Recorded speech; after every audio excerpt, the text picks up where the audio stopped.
What's up, everybody? Welcome back to another Freedom Squad Freedom Live. Squad. welcome. Got Matt, Jeremy, and myself, Gramps, here tonight doing a little, say, recap because it's just so fresh in our minds. And I didn't want to let too much time go by without us talking about our event from last week, because obviously I'm not going to have a whole lot of time to edit and put up videos of the whole event. It'll probably be a couple videos worth before we turn right around, load everything back up, and head back to Gunnersville again, Northern Alabama, Ditto Landing for the Knucklehead Bass Fishing Series. Jeremy and I fishing for Team Gramps, of course, Freedom Squad. Matt over here, OEF 5, will be firing up not the drum smoker, but the big dog for the event that's going to be happening at King's Pavilion right there in Ditto Landing in Huntsville, Alabama. Gentlemen, we all made it home safe. Did everybody get any sleep yet? Oh my goodness, I slept like a baby. I was so wore out I had to take the day off of work, which I knew I would, just because the many days of fishing continuous and then driving back again on Sunday.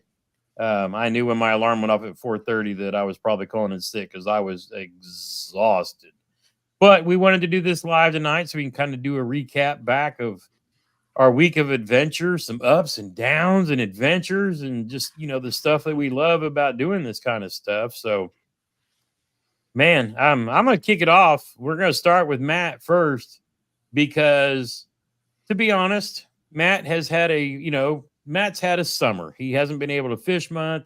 He's, between work and some family stuff going on, he just wasn't able to get out on the water. And honestly, he needed a vacation.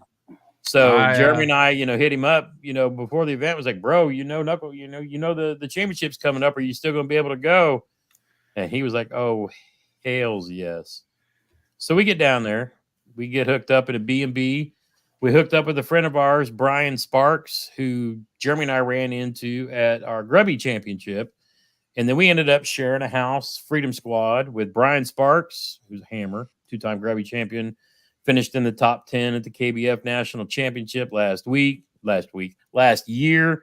Then we're on the water again with Glenn Landstrom, who Jeremy and I fished with him and Brian as Team Yak Shack, at the NC for the team event. And then we also had Tweezy Bass Fishing Movement, a.k.a. Antoine Hayes, who is my fellow Old Town Pro staffer here in the state of Indiana. And that dude was two-time angler of the year on two different bodies of water with Grubby and a hammer in his own right. So we had a house full, what we call it, the house full of Hoosier hammers. Yep. And it turned out to kind of be that way at the end of the day. But we'll kind of roll through our experiences, for each of us and kind of what happened on it to give a recap.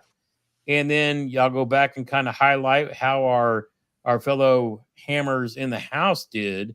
But we'll be selfish a little bit and start with us first. So, Matt, Jeremy took you out and we just found a cove that Jeremy had done a lot of research on.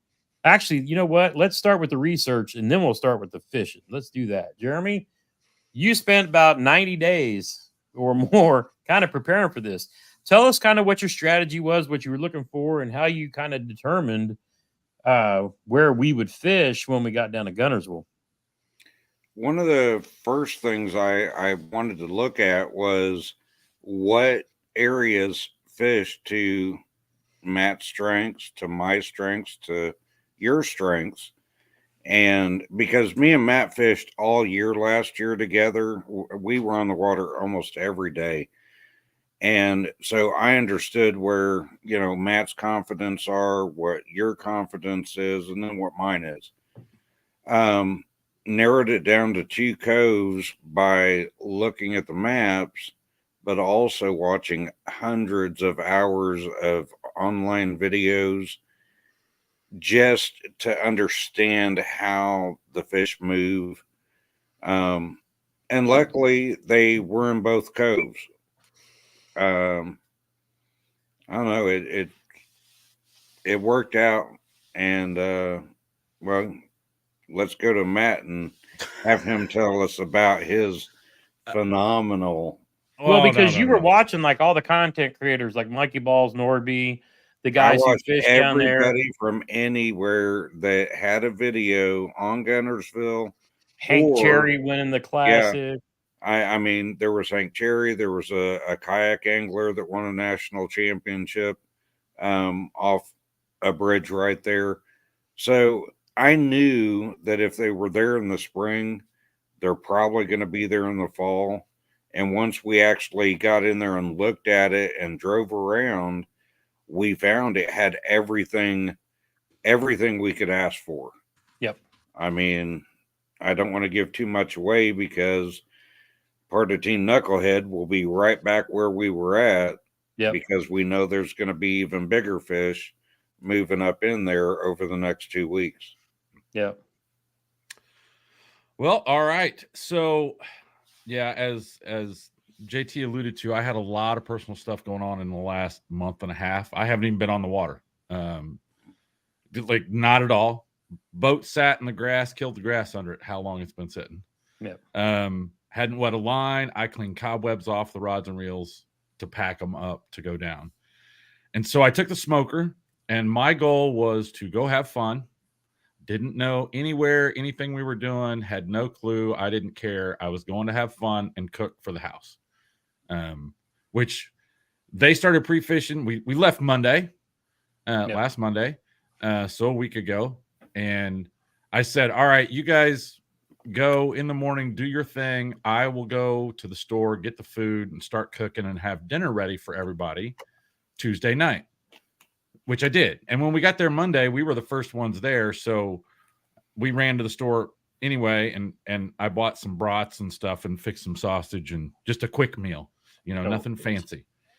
So all of the house showed up to a nice hot meal. Some of them had gotten down early and been on the water already and all that stuff. So Tuesday, the boys go out, they do their scouting, come back. We're talking about it over dinner, go over a map, right, of Jeremy's research. And the next day we decide we're going to go check another place, which I was actually going to. And we were there for what, an hour? Maybe an hour? An hour too long. Well, yeah. So we get there and it's 8 foot down. 8 foot down. Yep. At least, if not more, because there was a point where there was buckbrush with lily pads that were 4 feet out of the water, and you could tell that like they were laid over. So that place was a bust. None of us even got a bite. So we went and helped out KBF at the check-in and basically worked for Chad that day, checking boards, doing whatever he needed so that he could get the captain's meeting done and people ready to fish on Thursday. Yep. And so we got to see all of the people that we'd met at the national championship and things like that. We got to have all that camaraderie and fellowship and everything. And when we drove back to the house, when I pulled into the driveway, I don't know, I got out of my truck and it hit me. And I told every single one of those people in that house, you all do not understand how happy I am right now. And I didn't realize how much stress and just crap I had in me and everything and how happy I was. So I'm going to get up in the morning and go. And I have no idea where we're going. I'm following Gramps. No clue at all. Don't even know what the water looks like. Not even been on the lake. So we get there. I get the boat in the water. And when we get there, he says, hey, go down to that bridge. I'm going to go over to this other one because he's got the motor and he can go farther, right? So I said, okay. And the bridge was 150 yards from the boat ramp, if that, maybe 200. And so I literally get into the water. Now it's dark, got my headlamp on, and I paddle like 10 yards and I start seeing some grass sticking up. I mean, I just stopped and I'm like, wait a minute. And I'm looking at my graph. I'm in 2 foot of water with grass, early morning bite on top water, right? So Jeremy was saying something to your strength. I love fishing top water. So I proceeded to catch a fish, literally second cast at lines in, and on the photo, from the photo of me taking the photo of the fish, it was 0633 and lines in were at 6:30. And it was a keeper, and I was the first one to post a fish into the tournament on Thursday. Yeah, I had literally just taken a picture of him on the water with the light starting to show up behind, and he catches a fish literally a minute after that. I mean, it was like bang, bang. And then I fished this little area and caught a couple of shorts. I caught more keepers. Got down to the bridge finally because I'm paddling, right? So it takes me, I'm fishing a lot more slower than most people would. But when I started looking at the graph and this grass, when the light got up, I was in a huge weed flat. And it went from 5 foot up to about 2. And then that 2.5, 1 foot was super, super wide with grass on it. And it was holding bait fish. And so the bass were there. And I think I caught 3. I had 3 on the board relatively quick through that 100-yard stretch, got to the bridge, and then ended up catching my 4th fish and then 5th fish inside on wood. And I was just like, oh my gosh. First time I'd ever put 5 fish on the board in a tournament for a day. Yeah. Then I called. So I got a bigger fish and knocked one of my 12.5s off and ended the day in 32nd. Yeah, it was 32nd. Mm-hmm. And so the next day I knew I was going to do the exact same thing because they're going to be there. And when I got to the boat ramp, okay, that's day 1. Oh, we're all doing day 1. Okay. So again, Matt with a significant accomplishment. He has never put up 5 in a single day tournament, and he does this at a KBF championship on a lake. Okay, right. So, think about it. There's 90 anglers that are amongst, the best that KB, it's a smaller field. It's a more elite field than the national championship because you have to qualify to get there. You know what I'm saying? So it's not just like, some of the other bigger, where the national championship, they have special, qualifiers and this and that. You got to earn your way into being able to fish in this tournament. And the field is a little more exclusive. And, the fact that we all qualified was pretty amazing. But to go up there and do this when, it turns out after day 1, a lot of people didn't. It's just one of those things. So day 1 was interesting across the board. Now, hammer's going to hammer. Most of them have their spots. They've been to Guntersville plenty of times. They know how to make it work. But, then there's a lot of guys that are there to, definitely try to win it. My goal, I've said this all the time, when I'm fishing in a tournament like that, my goal is to finish in the top 3rd. At the national championship, you're trying to fish in the top 100 because that allows you to finish in, fish in the championship Friday. But with ones like this, where it's a series championship, in this case, the trail series and the challenge series, to fish in the top 3rd is generally really well. And for those of you who don't know, so let's explain, because I had people asking this throughout the week, and I said, hey, wait for the week recap when we get back, and I'll take the time to explain it.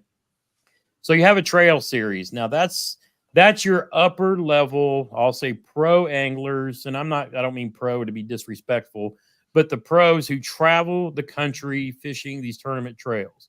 So you have the Hobie BOS trail, you have the Bassmaster trail, and you have the KBF trail. And they have, tournaments, big tournaments on, everybody's favorite lakes with the big bass, right? So you will have, most of them will have like 5 events. And then based on those points, plus the championship, that's how you determine who your champion and your anglers of the year are. And then you have the challenge series. And for those of you who've been fishing Catch 22, you notice how we use Catch 22 to teach you how to catch, photo, release. And then we started the Knucklehead Bass Fishing Series, which is basically a baby challenge series. Month-long tournament, catch, photo, release, following the KBF rules. There's a lot of you who just got state challenge series training by fishing in the Knucklehead, because it's pretty much all the same rules, except of course you have to be in a kayak in public water, things like that, right? But Knucklehead Bass Fishing Series is basically the boot camp, the basic training for the KBF State Challenge Series. So the entry fee, obviously, for the monthly is a little bit more. You're fishing, it's $50 to enter, but then next year this thing's going to be legit, and I mean even more so because the states are jumping in to start sponsoring, these events and throwing some more money in it and other things. It's going to be huge. But I wanted to explain what the challenge. So Matt, Jeremy, and I, since we don't have time to travel all over the country and fish all the different trails, even though we want to someday, the KBF Challenge Series is what we like to do. We can fish it when we're on the weekends. These two on during the week, and when you get off work, whatever. It's a month-long event. So each of the states has that. I think there's 40 some or 30. I think it's 40 states participating in it. Just based on where you live. But that's the difference between the two championships. So you have the Trail Series, which are all the hammers that travel around the country, and then you have all the state series for the guys like us who fish in Indiana, right? So these were the championships for that. And then there was also another tournament going on called the Invitational, which again, certain people who qualified can fish in this qualifying tournament to then jump into the 10, which is KBF's most prestigious event. It's the top 10 anglers of the year.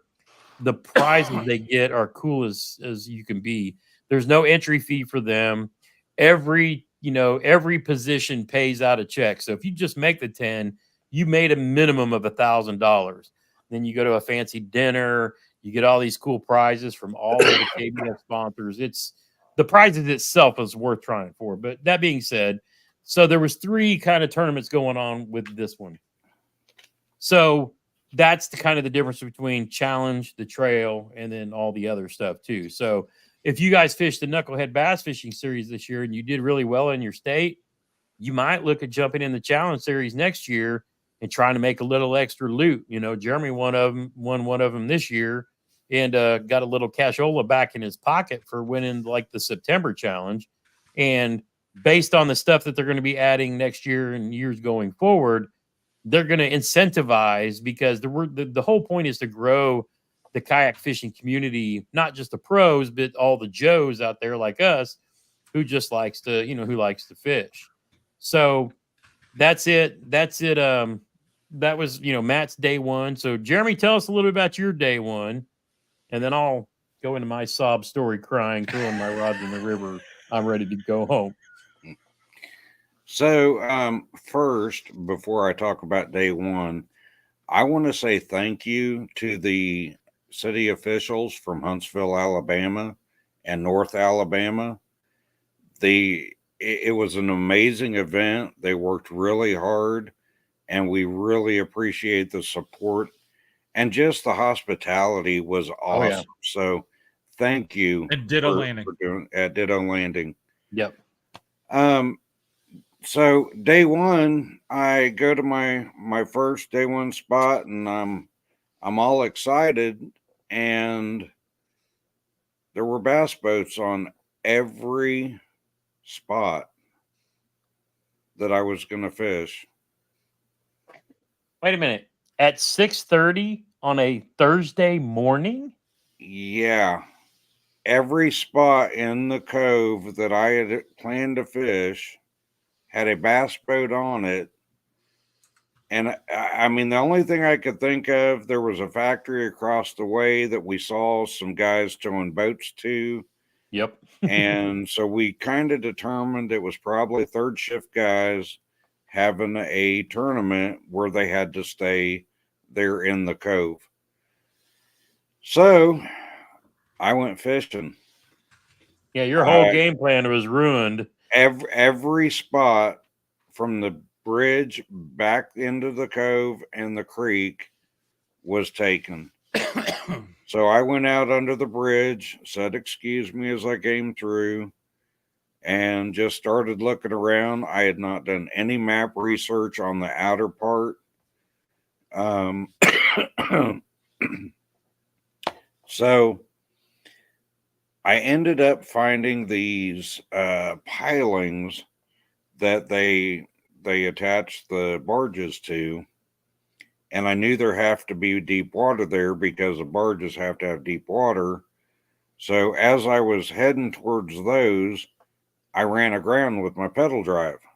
I'm like, Yeah. oh, there's a point coming out here. And I know there's deep water there. So I backed off and I went around and I went along the pilings, came back up, and I caught, I broke off the first one. Then I caught 2 keepers. And I thought, okay, let me let this sit for a minute. And I went across to a couple areas that I saw were similar. And I ended up catching 3 fish, 3 keepers, pretty quick. Caught 2 back to back, went around, caught 1 behind the marina, came back out and caught an upgrade. So I was like, okay, well, while I'm doing this, one of the other guys from Indiana that we know put in, and the bass. This is after the Bass Club left, right? The bass boats were gone. He went to my first spot where I caught a 17 in practice and caught a 22. And then I think he caught like a 12. Yeah. And he lost a lot of bigger fish. So that was day one for me. You had moved out and away. You wouldn't have known that the Bass Club was gone by then. Right. You because just I wasn't going to waste 2 hours. Kind of yeah. I just went fishing. So that was my day one. What did you go fishing with? Oh, blue fleck power worm, of course. Of course. Wait. Jeremy fished a blue fleck power worm? Right? Oh, I know. Really? It's crazy. Yeah. Dude. So, but you had to scramble because everything that you thought you had was basically occupied, and you just had, went away. You had to go trash fishing just to get fish on the board. Because as we all know, you can't win a tournament on the first day, but you can lose a tournament on the first day by not getting that limit. So, I mean, it's just one of those things. So, yeah, 12-inch, minimum fish. And then putting everything on your board that you have, because even a 12-inch dink, I mean, it makes all the difference in the world. So, I mean, it's just one of those things. My smallest fish on day one was 12 and a half, and I had 77 some inches, and my biggest was only 16 and a half. Yeah. And with that size of a bag, those smaller fish put me in 30 seconds. Yeah. So and that's the thing too, because with much of the field not catching any fish or only one fish, every quarter inch in these tournaments matters. I mean, every single one. So Jeremy does scratch out a limit, throwing his worm, doing trash fishing just to work. And my day started, my day started, a little bit slow because I knew Matt caught one on a buzz bait. So Matt is working one, way from the ramp. He's going from a ramp down to a bridge, and I'm going from a ramp up to a bridge. So, I'm buzz baiting, hundreds of yards, not a single nothing, anything. And the funny thing is, the coves were somewhat similar. One was just a little closer to the inside going to the back, and the other one was, out, with grass in it, but going on a longer bridge. But I mean, I went for a long way without a bite. But, that being said, I'm working this big bridge, and by that time I had got nothing over the first hour with the buzz bait. So jackhammer time, and I'm not patient. If they're not hitting for me, it's time to pick up jackhammer, because if they're not chasing it on top, they'll chase it down below. So I work my way down this bridge, and about halfway, we're talking about it, and boom, smacks the jackhammer. Like, here we go. I get down, 30 minutes. I finish working this bridge. I get down to the end of the spot where I was going to turn around. Boom, back to back. I'm like, I got 3. I'm on far. I'm going to be good to go. Me and Matt are both smacking them, trying to keep an eye on what Jeremy and everybody else is doing. But we were focused on, our time on the water. And the wind still hadn't really picked up yet. And so by around lunchtime, I'd gone up and down this bank and really tried to work these spots. but I'm still thinking, you know, I got 3 hours left. I just need 2 more keepers. I get around the other side of this bridge and the wind starts finally picking up, you know, that at that time. And I'm kind of running a strategy where I am literally hugging the rock, riprap rock in 3 to 5 foot of water. But I mean, I got my autopilot set just fast enough to keep me moving so the wind can't blow me into the rocks. But you know, it was kind of wild. But I catch, you know, I'm catching dinks all day, but you know, you got to have 12 and up. So we're working on catching, you know, the biggers, and that we really need, you know, something that are keepers. Because again, you just put 5 keepers on the board, it changes your whole day, and you can relax and fish a lot better. So the wind starts picking up even more in the afternoon, and I had taken the time to pull out my live scope pole and was kind of scouting around the bridge to see if maybe I need to tie on a shaky head or a drop shot, trying to figure it out what was at the end of this bridge that held these 2 fish. And I got several other bumps on the jackhammer. And a lot of time, if you don't know, big bass will try to stun your bait, right? They don't always hit it, you know, and just eat it. They may try to hit it and stun it. So sometimes, you know, when I felt that, it's like, oh, they ain't trying to eat it. They're trying to, you know, they're trying to stun it. So I was like, I know there's big bass around here. So I'm working this bank on this other side, and I had made a cast, and then I got too close to the bank. My live scope pole starts dragging on the rocks. Now, that's a $1,500 piece of transducer on the end of a metal pole. You don't want that dragging on the rocks. So I go to with my left hand, I put my rod back in my right hand. I go to grab my live scope pole and start pulling it up so I can set it behind me. And as soon as I slackline my line, bang, bass hits it, and it's a good one. So here I am trying to tuck this thing in between my arms, put my pole back in my left hand, grabbing my remote so I can motor away from the bank to try to keep this fish pinned, and he spits the bait. And I was like, man, that was probably a 17, 18-inch fish. Then number 4. But, you know, can't cry over spilt milk. I'm like, bass are biting good. I mean, I'm catching fish all day long. I just need 2 more. I got plenty of time. So I get down to this end, come back, and then I keep running this pattern for a while, and it's like, it's not any good. So I'm like, I'm going to go run around this other bridge where Matt was at and try the same things with the jackhammer. And so get down there, really catch nothing. Then I'm running out of time. You know, no, I still probably had about 2 hours left. I come back. I had left Matt, and I literally go out farther from the grass mats that he had fished a few hours before, chucking and chucking and chucking and chucking.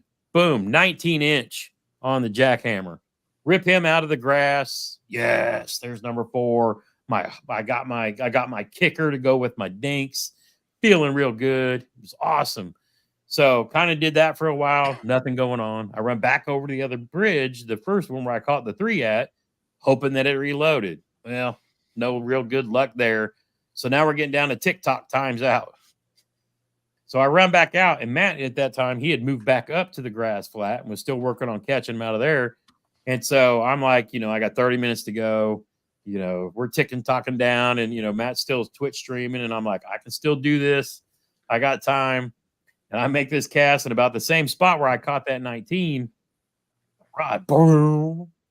I'm like, yes. I start reeling. Rod's all bent. Pull it up. Matt's all woohoo. Now I've got my back to him, so Chad can't see him. So I spin so that I can catch it live. All right. So I'm trying to be a cameraman now because I've got my 5. He's going for his 5th. So I spin, and he's like, go ahead. And so I pull up, and he sees this white body. You know, all he sees is white next to the kayak as I'm pulling it up, and he's like, woo. Oh, yeah. And I was like, it's a boat. And he's like, it's a what? It was literally like a 20-inch toy nitro boat that had sunk in the water, and I somehow snagged it and pulled it up in there. So I'm like, he's like, you still got time, bro. Yeah. So I had 5 minutes. 5 minutes. My kayak behind me, right? Or in my well behind me, because we're picking up trash for, you know, part of the thing. And which is really cool. But I start casting in. Zip, zip, zip, zip. Boom, get bit. I got like a 14-incher on. I'm like, woo, screaming, yeah. I'm reeling this dude in. I'm water skiing him across the top of the grass.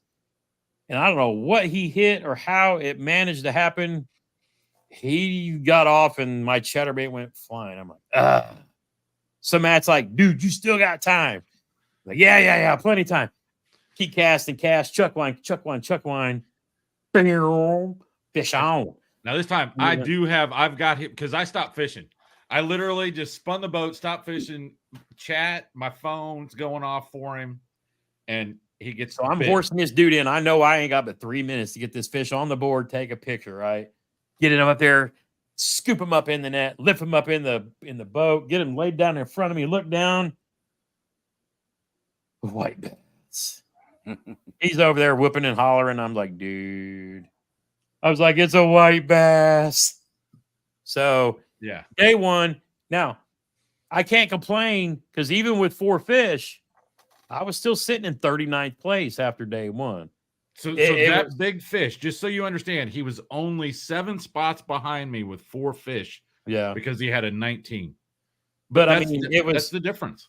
It was kind of heartbreaking. And, I was like, oh, there's no way I can win this. And, just depressed. But, that's fishing, so they called me down on the, have to drive because I was ready to pack up and go home. And even worse, I had my DJI camera. I had it set on the wrong setting. So I don't have any footage from day one. So at that point, I'm like, whatever. I could just get up and go fish, catch fish, and then get ready for the big bass, the big bass thing on the third day. So rolling back around, we start day 2, and Matt, it's back to you again. So day 2 comes, and I wanted to get on the water about the same time, but for whatever reason, I left late. I wasn't even dressed. And I'm like, oh, crap, I got to get down because we were sitting at the house, bull crapping, having coffee. So I drive, I put my boat in, get everything going, got stream going, and I don't get my boat in and make my first cast until 6:40 and lines in. I'm 10 minutes late in my mind. Second cast, I catch a fish, and I'm like, oh my gosh, this is a good fish. Get it in the boat. It's 17 1/4. All right. So I've started my day with the bigger fish than anything I caught the day before. Right. So now I've taken the picture, take the video, throw it in, next cast, catch another one, 16 3/4. And literally, I showed everybody at the house the beginning of my VOD on day 2. I paddled 10 yards, if that. I went ploosh, ploosh, ploosh, vroom, literally, after I tied on a buzzbait onto a different rod. So catch that second one. And this is within 10 minutes of me starting to fish. Go maybe a little bit farther down, I catch a third one. And these are all good fish. They're all 16 and up. Okay. So I'm like, oh my gosh, I'm an hour into the tournament and I've got 3 fish on the board. Then the bite slows down a little bit. But I go ahead and I catch number 4 before I get to the bridge. Yeah. And when I get the 4th one on the board, it was 9:45-ish or something. So I've got a lot of time left in the day to get my 5th. And so I get to the bridge and I start throwing, not a buzzbait, something else that Matt just enjoys to do, which is a square bill on rock. And I catch a 16 1/2 for my 5th fish.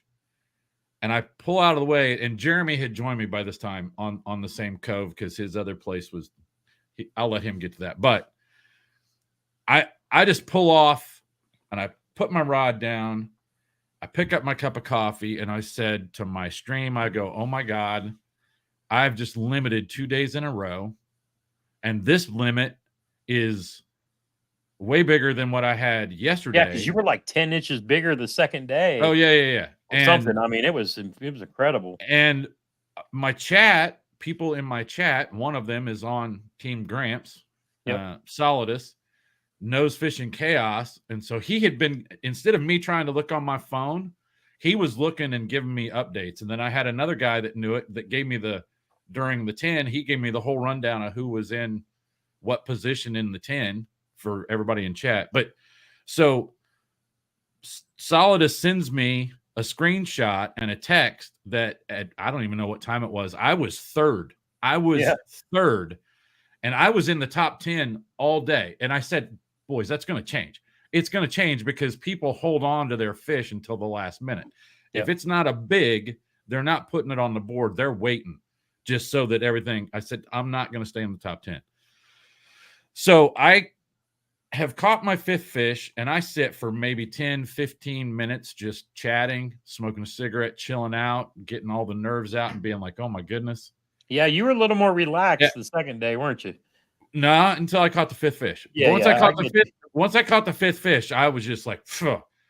So I start working this big chunk rock, and I look over at the big bridge where Gramps had been fishing the whole day yesterday. Now, I knew he was catching fish because he stayed, right? He just was there all day and just going back and forth. And I'm like, they're over there. But it was a fur piece for this old man with a bad shoulder and a paddle. In the wind. But it was pretty calm. And so I said to my stream, I go, I could make that run. I know I'll catch fish over there. But if I do, it's going to wear me out and it's going to burn my shoulder out and I'm going to pay for it. And I said, okay. And I was still hemming and hawing about wanting to do it. Because I said, if the wind picks up, I'm really screwed out that far. And I'm like, all right. So I throw a couple more times and I spin my boat around and I look up and there is a bald eagle flying over that bridge and that road. And I'm like, well, boy, there it is, Freedom Bird. It's time for me to go over there. It's just telling me. And I start paddling. And I look up for that eagle again. Gone. Never saw it again. So I just keep paddling. And I get over and about halfway down, I catch another fish. My 6th fish, which was 16 and a half. So that bumped my 15 off the board. Yep. And then I see current coming under the bridge. The wind, so the current is going this way. The wind is blowing in this way. And on the point of that bridge, there's eddy, right? So it's kind of slack water. And I'm like, I tell Strain before I get to it, I go, I am going to catch a fish there because they're stacked right there because bait fish are being pushed this way and then blown back this way. And if I throw a crankbait here, it's like a fish, it's like a bait fish coming across right into their feeding path of what they're doing. And literally I get up there, I get bit. I could tell it was a fish, missed it. Throw again, catch a 16 3/4 and get it in the boat for my 7th fish. And I was like, there's more there. And I probably spent 20 minutes because the way the wind was and the way that current was, it kept me like if I was anchored or if I had a trolling motor spot locked. I didn't have to move. I could just cast and cast and cast. And I spent 30 minutes on that. And I said, well, I better get out of here. Didn't get another bite. Nothing else. And after catching 7 fish and looking, and I was in the top 10, right? I'm like, I'm good. So I go back and just, and JT came across the road while I was fishing, like getting there and honked. And he thought I was Jeremy because he was like, there's no way Matt came all the way over here. Right. Matt didn't make that paddle. Right. Matt made that paddle. Yeah, he did. So I went back and tried to fish the grass, like nothing. And I wanted to stay out of their way to let them catch fish and all that stuff. And so that was my day 2. And it was the most amazing 2 days of fishing I've ever had and put together. And it's all thanks to Jeremy, really, because I wouldn't have known to go there. So there you go. It's freaking awesome. So, Jeremy, we'll start with your day 2. Okay. And then we'll cut to my day 2, and then we'll cut back to the end of your day 2. after the so Jeremy and I pack up and we go to his primary spot on day 2. Sands Boat Club being there, it's really just us, and then I think one other guy that was fishing from New York. So Jeremy and I are like, "Oh hell yeah, this is gonna be cake. We got the spot." Well, it didn't really work that way. The bite window in this area was so specific that if you missed the like 10 to 15 minute window, those fish would not bite. We had a little bit of rain overnight, and I think that kind of caused them to feed earlier in the morning. Yeah. So by the time I got to my spots and fished them, those fish had already shut off, no bait fish flickering. And I knew, okay, I'm in trouble. Yeah. So I actually headed back, packed up, went over to the second cove. I was scrambling. I was just kind of in a funk. But I see Matt catch his. I go into the bridge intending to fish some docks and throwing a chatterbait, hook a fish, and it was big and it came off. Went to the next dock, almost the exact same spot. Another fish on, it comes off. I'm like, okay, well, I figured out where they are. Now I got to figure out how in the heck can I catch them. I proceeded to lose 7 fish, but the final straw was I had a wormfish and a good wormfish and a freak. When I set the hook, he jumped out of the water, smacked the side of the boat, and back in he went. So at this point, mentally, I'm not doing well. And then JT showed up, and I was kind of like, okay, I'm just gonna chill out, hang with JT for a bit, because my headspace just wasn't right. And at that point, I felt like I'd missed the bite window in the second spot. Nothing I can do about it. Just kind of relax for a bit. And then we figured something out. And kind of by the end of the day, I caught 2. And that was all I could put in the boat. If I'd had a little more time, I think I could have.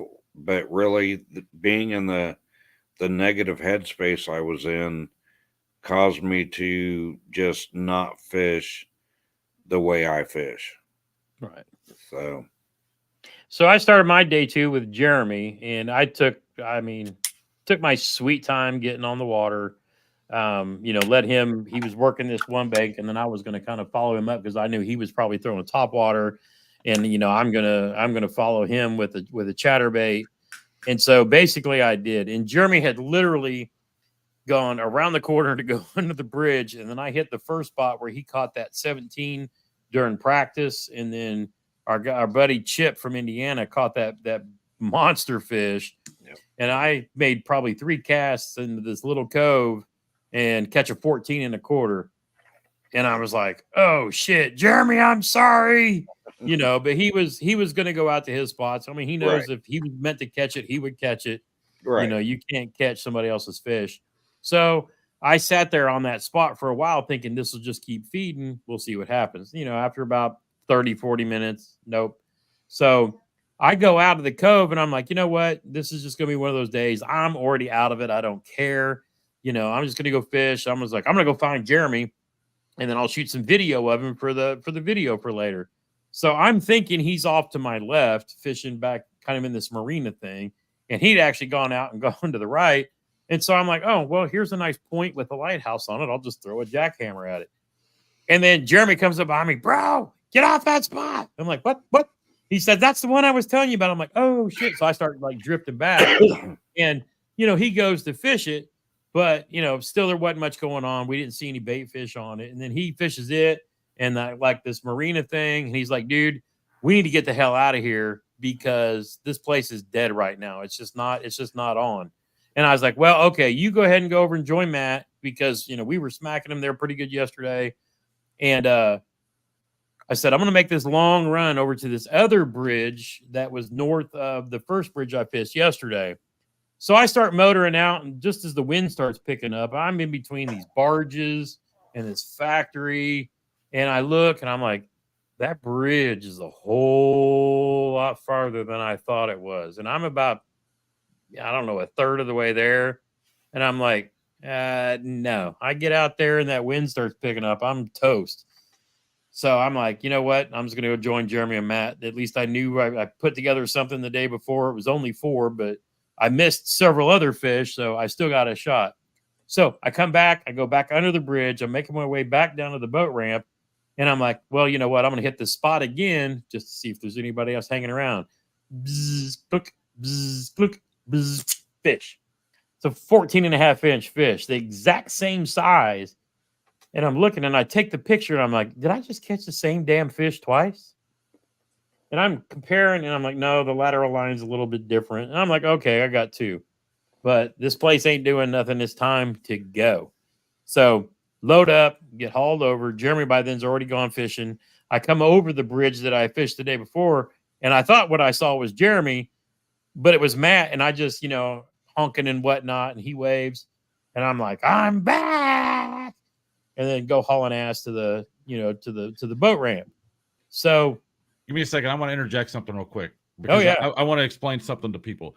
So that bite window that Jeremy was talking about, and you can check my VOD. I have an app on my watch that takes it. It's a hunting fishing app, and it tells me it's just like bass forecast. Okay. The bite window for Friday morning, the major feed was 0400 to 650. Okay. So we missed it. Mm-hmm. The major one. The next minor one was 1030 to 12. Yep. And I caught my 2 fish on that bridge between 10:30 and 12, and that's when Anton turned it on and caught all of his fish. So, and then if we caught them all around 10:30, 11, 12, we hit that secondary bite window. I mean, so those things actually work. It's weird. I caught most of my fish. Ryan says he knows where he's going to go fishing when he goes down. You'll have a lot of company. And remember, you're only fishing for one big fish. So if you're going to need a 20-inch or better to contribute to your team. And so not pick it on Matt, but if you only fish where he fished, you may not always figure out where the bigger ones were caught from because we didn't post those. So anyway, that being said, so I get back on the ramp and I follow right back with what we did the day before. Matt and I, it's funny because we talked about it the night before, or even maybe during, or it might have even been after, but where he caught his fish along the same bridge I fished from was the exact same spot that I caught. It was halfway up and then at the end, and it was like bang, bang, bang. So, we both figured out the exact same thing. Except he caught more on the end.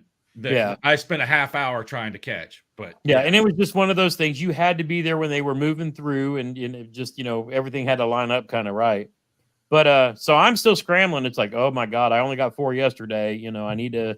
I at least want to get a limit because the boys both had a limit the day before. I had to put one up for my own personal pride. So we get running around, and it gets to be later in the afternoon, and I mean, I didn't get any more jackhammer bite. It's just one of those things.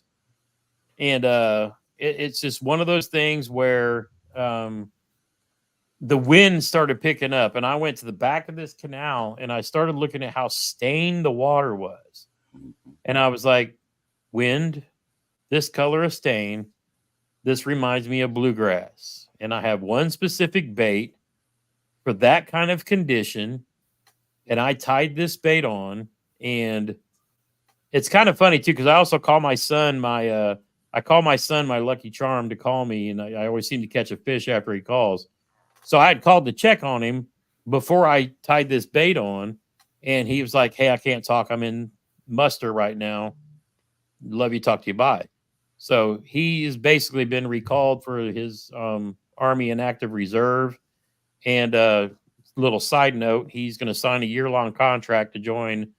To join the Army Reserve for a year and continue his service. So he's giving up his VA benefits for a bit. He is putting things on hold, and he's going to join a cavalry unit out of Kentucky for the next year in case they need to deploy people because of things that's going on in the world. So he calls me and tells me he can't talk. And I'm like, okay, holler at me when you can.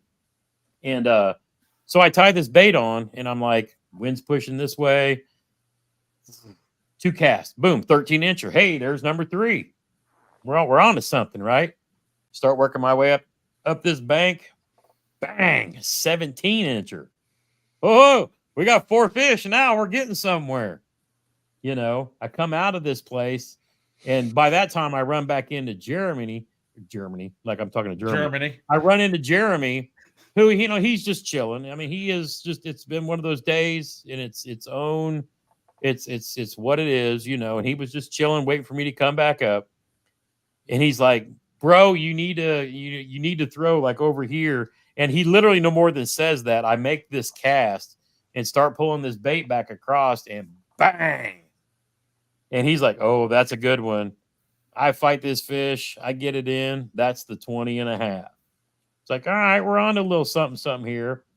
So I was like, bro, you need to start throwing this, because this time he's still skunked. He's just mentally, we're done. He was kind of like where I was the day before. He was wore out. He had lost so many fish, and Jeremy really never loses any fish. But, I said, look at what I'm throwing. And he ties one on and takes off, goes back to the bridge. So we get moving around. He's just, he's taking his time. He's just casting and chucking and winding. And I get up to him, and he has caught 2 fish at this time. I was like, damn, man, if we had any more time, you might have a chance. So he goes around the corner, and, he's going to fish it out, just, trying to get anything on the board that he could. But we're learning something, because the next day is the big bass contest. So it's just one of those things where, anything you can put together at the end of the day, even if the day sucked, you're still fishing for money, big money, the next day. So he gets a little confidence in this bait that he never throws. And, I'm like, yeah. So I get up there, and I'm running out of time, and I'm starting to come through the bridge. I make a cast on this one corner. I think all of us have at one point in time caught a good fish, and I catch a 16 3/4, which dumps a 13 and puts me within a 1/4 inch behind Matt. So I'm like, yes, I closed the gap, because we're all still talking smack and points, and it's what we do, So I was like, I closed the gap. I didn't get skunked. I got a limit, and then I turned around and got a coal as well. So we all ended the day on a better note. But again, celebrating Matt having his best day, while Jeremy and I both shared a good day and then a crap day, and it was just like, duh. But it was still a lot of fun. But it was nice, because I was like, all right, I'm on to something. I caught a 19 the day before. I caught a 20.5 today. Who knows? Maybe I'll get a 22 on day 3, and get me a PB. So we figured something out. It's just one of those things. But so that was the end of day 2. So again, Matt is literally having the best tournament of his life. And now I'm going to backtrack a little too and talk about our housemates, because we Freedom Squad, we do this shit for fun, and to be together, and sure, try to catch our PBs and do good. But we're in a house full of hammers. We're actually in a house full of champions. Because these dudes have all won money in, tournaments all over the place. So our friend Glenn is trying to keep to get back in and stay in the top 10, so he can go fish in the 10. And he fishes a couple of solid days, and gets in, he holds his position in the 10. I think he actually improved a bit. Didn't put up monster numbers, but did enough because so many other people sucked. Our buddy Brian, who, top 10 in the KBF National Championship last year. This dude lost so many big fish. He was ready to go home too. So we felt for him. And then our buddy Antoine just smoked him. He had good, solid limits, in the top 10 both days. And he ended up finishing the tournament in 9th place and cashed a check. So for Glenn, it was good enough to get into Invitational. And then for Antoine, it was just one of those things where he had 2 good, solid days, and then he ended up cashing a check for finishing 9th place overall. It was really cool. So I think Matt finished the tournament in 22nd. 22nd. Yep. And then I was 28th or 29th. I can't remember. I posted about it earlier today. But again, my goal is fishing the top 3rd, and I did. So my turnaround on day 2 from not getting the 5 on day 1 it cost me, but it was still okay. But then it turns out in the Angler of the Year series for the Challenge Series, Antoine actually finished third in nationwide. And because I was able to close the distance in spots, I actually held on, and I was 20th in the Angler of the Year ratings. And you're talking, what is Jeremy? You think there's like 1,000 or more that fish these across the country? So points wise. So Yeah. well, Jeremy didn't have a banner day. And of course, I'm not going to dog on him for that because there's still more to fish for. You know, it's not over. It's just one of those, things where people have good days and then it just doesn't work out for you. And Jeremy's day 2 was literally that. It just fish flopping off and banging off the boat, just couldn't get, whatever. But, day 3, clean slate, big bass challenge. So, we get out there and start fishing. I can't remember. Matt will have to tell us what his big was because I don't even remember. But at this point, we're all just out there swinging for the fences for a big fish. And we all go back to the cove. And so we're all 3 there, day 3. And it was really interesting. I think I had gone down the bank because I think I was the first one with a big fish, right? Right. So Matt, for day 3, what was your big? Because you had another outstanding day. You just couldn't. Oh, let me get his earpieces back in. So Matt, for day 3, when we started out, what was your big fish for the day? Because you still caught a bunch of fish. You just couldn't find a monster. No. So the biggest one I actually put in the Fishing Chaos was 13 and a quarter, but I caught a 14 and a half. Okay. But that was the biggest. Yeah. But I caught a limit. I just stopped taking pictures because I was like, I mean, at that point, Matt has had his magical moment. And so day 3, he caught a limit again, but just couldn't find the size that we were all hunting for a tank. And so I go back over to my bridge, and it's kind of funny, halfway down, throwing the bait that I picked up on day 2 was like, I got similar conditions, bang, 19-inch. And I'm like, okay, I'm in it because, now the big bass tournament pays out 4 spots, 3,000, 2,000, 1,000, and 500. And then later we find out that everybody who finished 5th through 10th, Chad would cover their national championship entry fees. So you're still talking a couple $100 value if you just stay in the top 10, right? So, I've got this 19-inch on the board. I'm like, I know that's not going to hold. And when the leaderboards went off, I was in 9th place. So I was feeling pretty good, but it was just one of those things. But later on, we ended the day back where Jeremy and I ended the day before, trying to figure out and find this big fish and throwing this bait in these same conditions with the wind blowing the right way and the water still stained. So Chad calls me. He's like, hey, man, I know you're fishing, blah, blah, blah. Let me run something by you. So I'm like, yeah, this and that and whatnot. And we're talking about some sponsor thing for some other stuff that we're working on. And I said, hey, dude, let me tell you. I said, I can't thank you enough for doing this kind of stuff. It's cool that regular guys like us can come down and fish these events and spend time on lakes like this where any cast, you can catch your potential PB or at least a giant. Hand to God. I no more than hung up, and you'll see this in the video when I get back from Knucklehead and get a chance to edit it. Hand to God, Jeremy is in the frame. Hopefully, he is right next to me, and I hang up and I say that, and I hear him, and then I look over and I see a big flash of red gills coming out of the water, and I'm like, oh, he's got a freaking tank. He's got a freaking tank, and this should be all on video.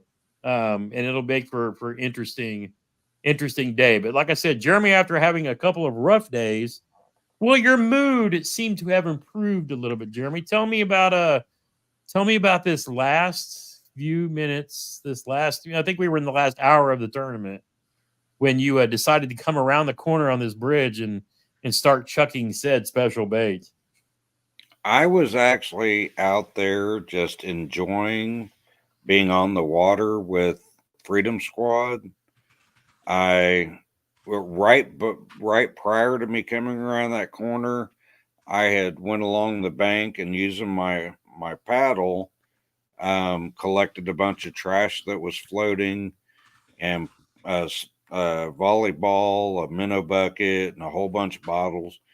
Yeah, because one of the things that we do that Chad handed out a bunch of trash bags, and we were doing ramp cleanup, and if you could reach stuff on the riprap, we were doing beautification while we were there. And he had a prize drawing for $1,000 basically. Yeah, I think it was two different $500 $500 winners, and pretty then amazing.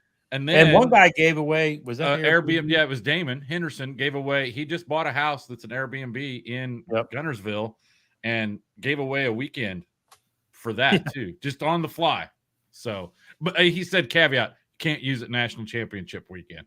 Yeah, I thought. Yeah, so it's funny. There's our friend. What's up, Antoine? In the house, and I have to say too, going back to the day before. He had made a comment like right before I started catching fish too. He's like, "Hey, they're starting to turn on. I just got my limit." And then I literally ran up this bank and it was like bang, bang, bang. It was so funny. But Jeremy had done some trash cleanup, and like he said, he was just fishing, having a good old time. We were, running around just seeing if we could find a good one.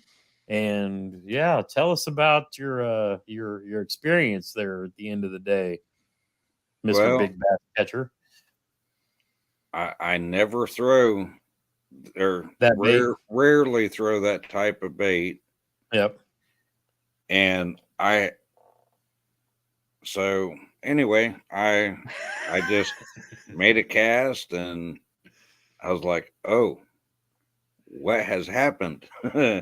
Yeah. And I'm like, oh, this is a good one. And at first I thought it's got to be a drum or it's got to be, but no, she came up out of the water and did the head shake. Oh, and I could see this bait in the back of her mouth, and I knew she's not coming off. And I get her in the net, and JT's right there, and I'm like, oh my gosh, what have I done? And so how was your mental state after? Well, I was happy that morning all the way up, and because like I said, I just went fishing with the guys. Yeah. And I needed that. I really needed to just be there with Matt and JT, not have a care in the world, pick up some trash with my brothers, and just do what we do and why we do what we do. Yeah. And I was so relaxed that, I was able to focus and catch that fish. Now, I will say this, that the entire time I fished that cove and that bridge, I never once fished down the backside of it like that, on that side. Not once did I do that. All my fish came on the outside. Pretty much every fish that I caught was all on the outside of that. And the only fish that I caught was on Saturday because I wanted to go all the way into the back, right? But they were all little. And obviously, it was meant for you to just go ahead and have that big fish. Yeah, I was blessed. Now, where did that fish put you? When the leaderboard shut off, I was in third place. And the cool thing was our housemate, Brian Sparks, had caught a 20.5, a quarter inch behind Jeremy, and was in fourth place. And then they shut the leaderboards off. Did you tell him, because I had to step away to use the restroom, did you tell him that Brian was going to leave Friday night? Yes, I did. Yep. Sure okay. Did. Yeah, we talked him into staying because, hey, why not? You still could cash a check. And, you had lost some big ones, but, hey, you find one. It could win you some money and, pay for the trip, too. So that was really cool. I never did see what Tweezy put on the board. I know he was out, smacking him and doing the same thing, too. But, it was kind of funny on so many different levels. Everybody had successes in various different ways. I finished in the top third, which is what I wanted. I ended up being top 20 in the AOI for Challenge Series. Matt finished in the top 25 for the tournament. I was 21. Yep. So the top 25 for the tournament. And, that is incredible. And so RJM says something about sharing a house with these guys due to bathroom issues. The one bathroom that was in the main hallway, I swear to God, it I was couldn't this use. tall, I couldn't use. and it looked like it was its own built-in squatty potty because Oh, it was even bad. I had my knees up around my ears sitting on this thing. So that was kind of funny, but yeah, it was When I it was one of those things. the first time I went to use it, chat, okay, seriously, I thought I fell down because I kept going. I'm like, where am I going to hit the point? When am I going to hit it? And I just kept going, and I'm like, oh my God. I have never seen a toilet that short before, but I don't care. It worked. But it was kind of funny too. But it's funny because all of us had successes in our own ways. You know, and I'm going to stop and I'm going to take a minute too because we got to finish this big bass. We got to finish this big bass story. Yeah, sorry. Because Matt and I used to do this show, and Jeremy would sit in the background. He would sit in the chat. You know, the first time he joined us on a live stream last year, we were at the KBF National Championship, and Matt and I were doing all the talking, and Jeremy was sitting in the background, you know, talking in chat. And you know, over this last year since then, you know, Jeremy has joined Matt and I, and then Matt, you know, was able to sidestep a little bit. And Jeremy and I were doing the lives because I wanted Jeremy to build confidence into being able to come on to live stream, talk to chat, talk to me, be on camera. And let me tell you guys where this really paid off. And the Fishing Fam, we owe a big thanks to you guys for being so supportive of Jeremy in this last year of getting his confidence up, of not being able to be afraid to come on camera, not just with us, but he's been on like Monster Bass and other places where he's been able to be his own person and speak and not, you know, be nervous about it. And, you know, really understanding the progress. So Jeremy knew when the leaderboards went off, you know, he was in third and was in the money, as well as our housemate Brian Sparks. So he got word before, you know, before the announcements were made that he finished third and he was in the money, and he was going to be able to get up and get in front of the camera with Chad and hold the big bass challenge check because he won $1,000. And he got up there, and he got up there, and when they called his name for being, you know, for winning that money, when they called his name, the crowd went nuts. Mm-hmm. And it was phenomenal. But then he was able to walk up there, hold the big check in front of the camera while it was, you know, recording, and talk about his day and talk about what he did, and was 100% comfortable in his own skin, not embarrassed, no anxiety. He had a little bit of head before, but he went and prepped. You know, he was ready. But bro, I can't tell you how proud I am. I got something else to add to that. Wednesday, you talked to every single person because you were checking freaking boards. Yep. And at the national championship, when everybody got there, you kind of only talked to people outside when I was with you, or us, and that was it. Yep. But you running that, never once did I look over and think that, dude, I was just like, look at this dude sitting over here, fucking checking boards. Oh, sorry. Just checking boards. There goes monetization on this video. Oh, dang it. It cost me 3 cents, dude. So yeah, I am super proud of it. Is a night and day difference from now and what it was last year when we did all this craziness. So, well, I know last year when we went and watched the award ceremony, I had said one day I would like to be up on that stage, and I thought that it would take me several years to do, but to be able to accomplish that was amazing. And you guys know I couldn't have done any of this without you. So it helps that my therapist and my psychiatrist continue to work with me, to challenge myself, to be able to do some of these things. And I had a truly amazing weekend with a house full of guys that were just so supportive, and I wouldn't trade it for the world. Yeah, To I get mean, to it was pretty experience, wild because we everybody in the house had a victory of some sort, you know, a goal that they wanted to accomplish. We Every were single all one of supporting us. each other. Like Yeah. everybody was cheering for everybody. Like it wasn't. Yep.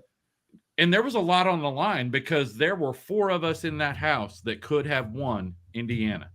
Yeah. Right. And we all knew it. And it was just, but we were all just super supportive and go smash them every morning, you know, for everybody. and let me tell you, the food. The food was just. Oh We yeah. got to go there because he didn't cook just one day.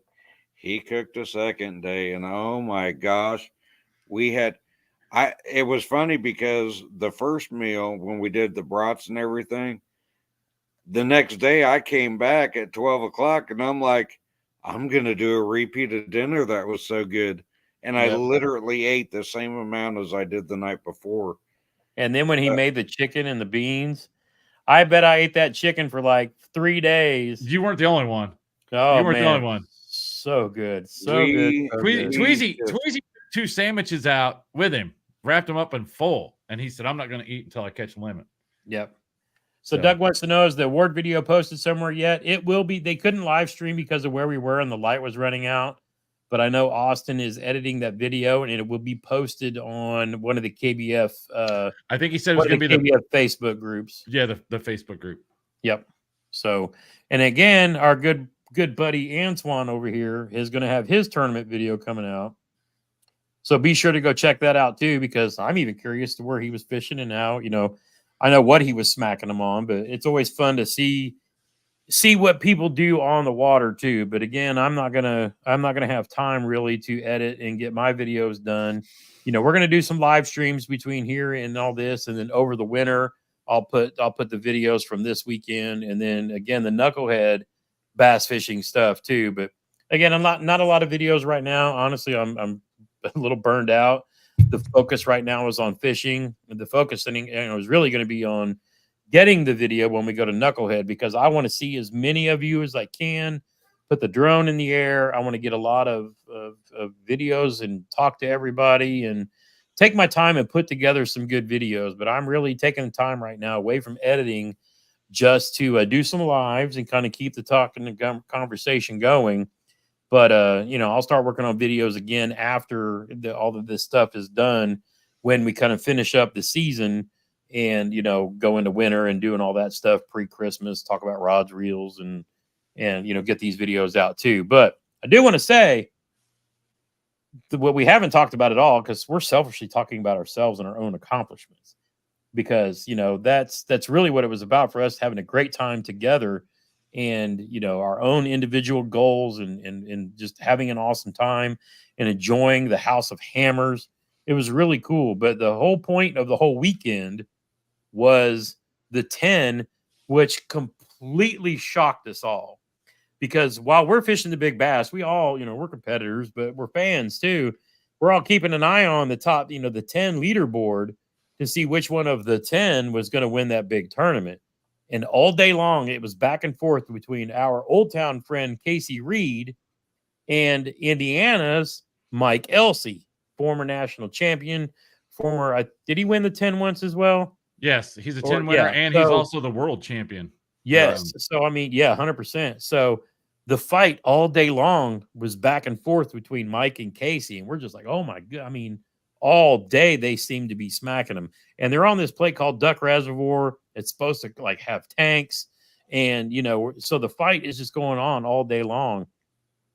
And so when they shut the leaderboards off, it was still those two on the top. And we were like, oh, don't know who could have caught fish in the last hour and a half, whatever it was.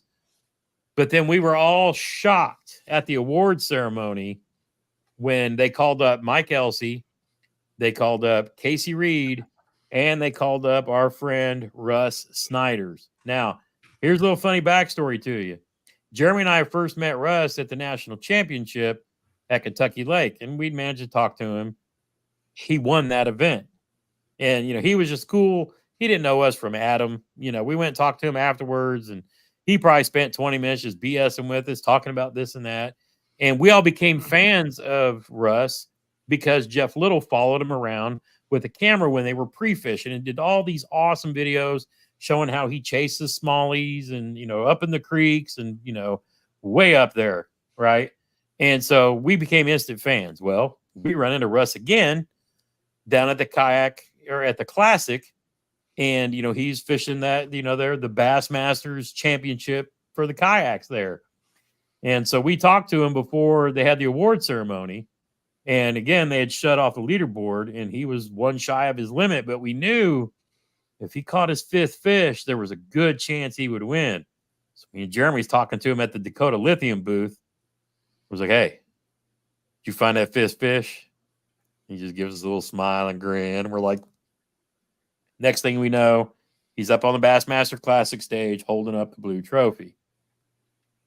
So it was kind of funny because he came over to check in. He comes hobbling in. He had twisted his ankle so bad that he had to wrap it to be able to walk. And I swear to God, not 5 minutes after he tells me this, we go to start the captain's meeting. I pick up my chair to go put it in there, step in this damn hole and roll my ankle. I mean, if I hadn't dropped this chair, I would have fallen flat on my face. But so if you follow me on Instagram, you saw me with my ankle wrapped up. And I ain't blaming Russ Snyder's for twisting my ankle, but it's awful damn coincidence. So they go and they call them 3 up on stage. There's Mike, there's Casey, and lo and behold, Russ Snyder's. And we're, of course, Russ is up there because Russ is Russ. And I'll be damned if he didn't win it. I mean, I won't say he snuck. He smacked him and came out of nowhere and took the title of the 10. And that's the second time he's won it. So reason why I talk about Russ a whole bunch, he's going to be joining Jeremy and I live on Thursday for a Two Brothers Fishing podcast to tell us about his time at Gunnersville. Maybe he'll give us a little juice. Yeah. So find out where he was fishing day 1 and day 2. If you're gonna be fishing knucklehead, this might be a stream on Thursday you might want to pay attention to. All right, we are his good luck charms. Yeah, well, must be. So speaking of the knucklehead stuff, so if you're on Team Gramps, you're going to get a special treat Thursday. So Thursday, my wife and I will be at your house because I happen to know where it is. And I'm torn. We're either going to get, we found 2. We're either going to get one that's like 10 minutes from Ditto or the one that's right around the corner from you all. Okay. I don't know yet. I kind of want to do one. For you, it might make more sense to go to the one at Ditto. Yeah, because then she could do deviled eggs because she could just prep deviled eggs there. But anyway, it doesn't matter. I know where you're at. Oh, we can even come to you. No. I am going to bring the smoker to Team Gramps' house. I'm going to cook a chicken. I'm going to cook some Kaneka. We're going to boil up some fettuccine, and we're going to make some smoked chicken and Kaneka fettuccine Alfredo for Team Gramps on Thursday. And then Saturday, my wife and I are cooking the championship dinner. So here's the menu. Pulled pork, pulled chicken. Jeremy's been asking me and beating me over the brow. The hash brown casserole that is smoked. The smoked hash brown casserole. We're going to have some potato salad and coleslaw. And beans, again, same beans. So that's the meal for Saturday. Now that I know one of the secret ingredients. There's no, it's just Bush's baked beans. Roll that beautiful bean footage. So that I got asked if I was going to live stream any at Knucklehead. I don't know. I don't even know if I'm going to be able to fish, but I do know I'm cooking, so probably not. Hey, you could have a whole Twitch show about smoking. I mean, I have. I've streamed from the game. It just makes it hard. It's probably easier now, but it makes it hard because I'm running back and forth to the smoker, and if I'm at the pavilion and Chad needs something or whatever, I'm sure I'm going to be a gopher even while I'm cooking. So it is what it is going to be because I'm there to help out with the tournament. So, well, to make 100%. Your guys' day. But yes, if you're on Team Gramps, you're getting a special meal. Hell yes. Fantastic. I know Mr. Bass made a great comment. And first, let me stop and thank Mr. Bass for sending me some cigars after he saw me smoking a stogie while I was sitting on the mower one day. And maybe I gotta figure out when we're gonna time this. It might be after we get back from Knucklehead, but we're gonna do an unboxing, unbagging, unrolling, whatever you want to call it. He sent me a bunch of cigars from his private stock. So I'm gonna do a live stream. You ain't gonna have nothing to do with fishing, but it's gonna have something to do with Hickman Outdoors because I'll probably set up and be out on my back porch so that Mr. Bass and I can talk stogies and then talk about the ones that he sent me that I'm not familiar with. I mean, I'm been blessed to smoke some like, Arturo Fuente and what's the Two Fathers? Something. I've got several that are just, but he sent me some that I haven't had before. So we're going to have a stogie live one night and talk about some stogies and it'll be awesome. But back to his point here, he's talking about Russ being in second on Susky 2 weeks ago. And the cool thing about that story is the guy who won the Smalley Series, the Bassmaster Series at Susquehanna, was a friend of ours, Josh Shrenko, who is a hammer here in the Grubby Series. And I was actually supposed to have him on a live as well one of these days. We're still going to work on that too. So I'm not going to let that roll because, as you guys know, I'm a big fan of starting to chase the smallies, and we're going to keep having these hammers on to kind of help us, increase our knowledge in that kind of stuff too. So look forward to having, and then there's Jeremy. So we got to roll it now. The current status, Matt is leading the Freedom Squad Big Bass of the Year. I still can't believe that. I'm still just 21 inches. And then Jeremy joined the Smalley 20-inch club with what? How big was yours? 20 and a half? 20 and a half. 20 and a half. So Gramps has got some work to do because the boys are killing me right now. But I'm known to have late stage comebacks, and we still got time left in the year. We don't know, but we're going to keep trying. But yep, Matt's had a hell of a year with the Big Bass so far with Freedom Squad. And then, like I said, he led all of Freedom Squad in the Challenge Series tournament. And then, Jeremy come back and cash that check for big old $1,000. Don't tell the IRS. It was two $500 gift cards that nobody cares about. But boys, great live tonight. Glad that we had all the fishing fam in here. It's always fun when Freedom Squad gets together because, again, we want to get you guys out doing what we're doing, being out with your friends, your buddies, your family, making those memories. Yeah, we'll see you in a couple weeks. Yep, definitely. So, you know what I could do? I could live stream from your house while I'm cooking, and you guys, we could just sit on the porch or outside by the smoker and just have a live stream. Yeah, work too. Yep. So we'll figure it out. But again, so stay tuned and be sure to go back and watch twitch.tv/OEF5 and watch Matt's tournament day 1 and day 2. Or skim through it until you find the fish catches. There may be some language there too. Just FYI. Yeah, we're veterans, we're grown-ups, and it happens. I try. I slipped tonight. I do apologize for that. But with that said, we thank you all for joining us as you do all the time. Again, I'll be working on editing videos as we get more towards winter. Right now, we're enjoying the fishing while we can and being with each other on the water for 100%. So with that, I'm going to close this down tonight. Saying again, thank you all for following along. Your support is phenomenal. Thank you for American Legacy Fishing for supporting what we do because they support all of us and they give us they get us the gear that we need and go catch the fishes. I mean, it makes a difference in what we do. So again, thank you all for joining us. And as always, get outside when you can and make those memories. One cast at a time.